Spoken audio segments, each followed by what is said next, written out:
UPSC के हाल ही में हुए इम्तिहान में जो सवाल पूछे गए उस पर बवाल मच रहा है। ये कहा जा रहा है कि वो सवाल करंट अफेयर्स के नाम पर बीजेपी का एजेंडा है।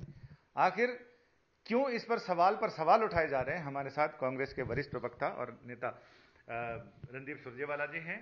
सुरजेवाला जी, इन सवालों पर जो बवाल मचा है इस पर कांग्रेस क्या कहे? देश का दुर्भाग्य है कि सेंट्रल आर्म्ड पुलिस फोर्सेस यानी सीआरपीएफ में अगर आप भर्ती होंगे, बीएसएफ में होंगे, सीआईएसएफ में होंगे, इन सारी फोर्सेस का जो पेपर यूपीएससी ने लिया उसमें भारतीय जनता पार्टी ने अपनी छोटी राजनीति और तुच्छ राजनीतिक एजेंडा के सवाल रखवाए। सवाल क्या है कि क्या पूरा फार्मर एजिटेशन, किसान आंदोलन जो है वो राजनीति से प्रेरित है? इस पर एक पैरा लिखिए। पूरे देश में एकदम चुनाव होने चाहिए, चाहे विधानसभा का समय खत्म क्यों ना करना पड़े, चुनी हुई सरकारों का, इस पर एक पैरा लिखिए। बंगाल में चुनाव में जो हिंसा हुई, इस पर एक पैरा लिखिए। साफ है आप ये देखना चाहते हैं कि अगर कोई व्यक्ति भाजपा की विचारधारा से नहीं जुड़ा तो उसको कांटा मारकर आप फेल कर देंगे, और जो भाजपा और आरएसएस के रंग से जुड़ा हुआ है, उनकी विचारधारा और आइडियोलॉजी से जुड़ा है, उसे आप रख लेंगे। यह एग्जाम कैंसिल होना चाहिए। इस एग्जाम को जो पेपर सेटर है उसके खिलाफ कार्रवाई होनी चाहिए, और यूपीएससी के खिलाफ भी कार्रवाई होनी चाहिए जो इस प्रकार से राजनीतिक रंग में पूरे माहौल को बदल रहे हैं भाजपा के लिए। क्या ऐसी परंपरा रही है कि जो भी पार्टी सत्ता में होती है वो इस तरह से मोटिवेट कर देती है, और जो स्वायत्तता है यूपीएससी की वो कहीं ना कहीं उस पर सवाल खड़े होते हैं? आज तक ऐसा कभी नहीं हुआ। 73 साल में जो नहीं हुआ, संस्थाओं को तोड़ने का काम अब यूपीएससी तक पहुंच गया है। यूनियन पब्लिक सर्विस कमीशन और सत्ताधारी राजनीतिक दल का लेना देना क्या है? तो यूनियन पब्लिक सर्विस कमीशन अब बीजेपी का अड्डा क्यों बन गया है? बीजेपी की फ्रंटल ऑर्गेनाइजेशन क्यों बन गया है?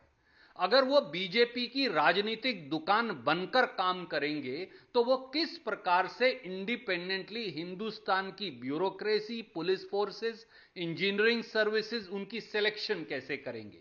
तो क्या अब हिंदुस्तान में IAS, IPS, IFS, CRPF, BSF, CISF उसका अधिकारी बनने के लिए अब भाजपा की सदस्यता लेनी पड़ेगी? क्या अब आपको आरएसएस का मेंबर बनना पड़ेगा? क्या आपको मोदी जी का एजेंडा टो करना पड़ेगा? और अगर आपने लिख दिया कि नहीं, किसान आंदोलन बिल्कुल सही है, तो आपको खारिज कर दिया जाएगा? ये सवाल थोड़ी पूछे जाते हैं यूपीएससी में। यानी कुल मिलाकर आपको लग रहा है कि ये सारी चीजें एक एजेंडे के तहत हैं? बिल्कुल। दुर्भाग्य से यूनियन पब्लिक सर्विस कमीशन, जिस पर हम सबको फक्र है, वो भी अब राजनीति का, भाजपाई राजनीति का अखाड़ा बन गया है।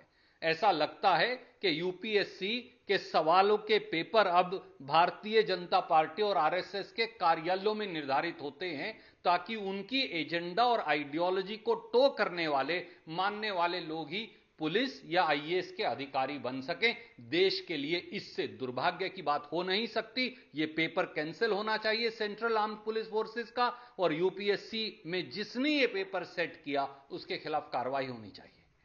एक और बड़ा सवाल यह है कि लोकसभा और राज्यसभा तय समय से, जब तक सत्र चलना था उससे 2 दिन पहले सेनेटाइज हो गई है, तो उसमें ओबीसी को लेकर बिल पास हुआ है।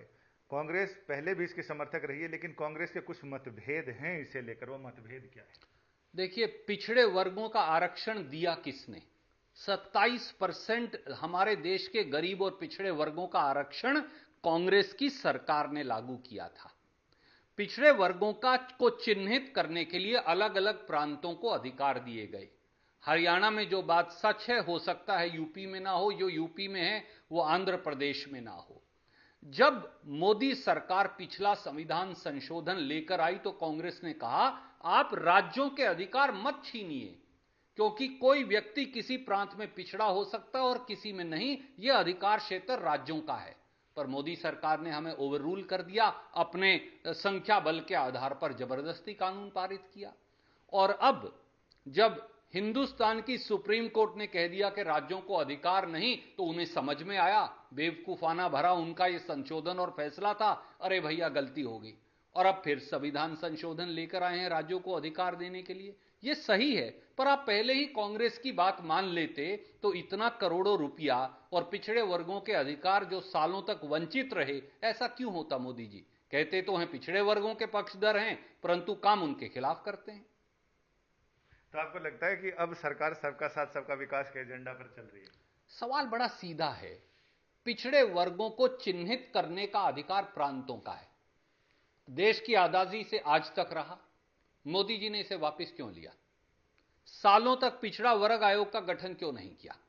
सालों तक पिछड़ा वर्ग आयोग का अध्यक्ष क्यों नहीं लगाया? और एमबीबीएस बीडीएस की जो मेडिकल की सीट्स हैं, जैसे कांग्रेस ने लागू किया था पिछड़े वर्गों का आरक्षण सब सेंट्रल यूनिवर्सिटीज और इंस्टीट्यूशंस पे, 7 साल मोदी जी ने 7 साल एमबीबीएस बीडीएस में पिछड़ा वर्ग आरक्षण लागू नहीं किया। आखिर में मद्रास हाईकोर्ट को निर्णय देना पड़ा और यह कहना पड़ा कि जेल भेजेंगे प्रधानमंत्री से लेकर सचिव को, तो उन्हें जाके यह आरक्षण लागू करना पड़ा। यह सरकार पिछड़ा वर्ग और गरीब विरोधी है, इनका चेहरा उजागर हो गया है। आपका बहुत बहुत धन्यवाद। यानी संसद का सत्र भले सत्रावसान हो गया है, लेकिन इसके बावजूद बहुत सारे सवाल ऐसे हैं जिनके जवाब सरकारों से कम और सुप्रीम कोर्ट से ज्यादा आते हैं। कैमरामैन सचिन के साथ संजय शर्मा, दिल्ली आज तक।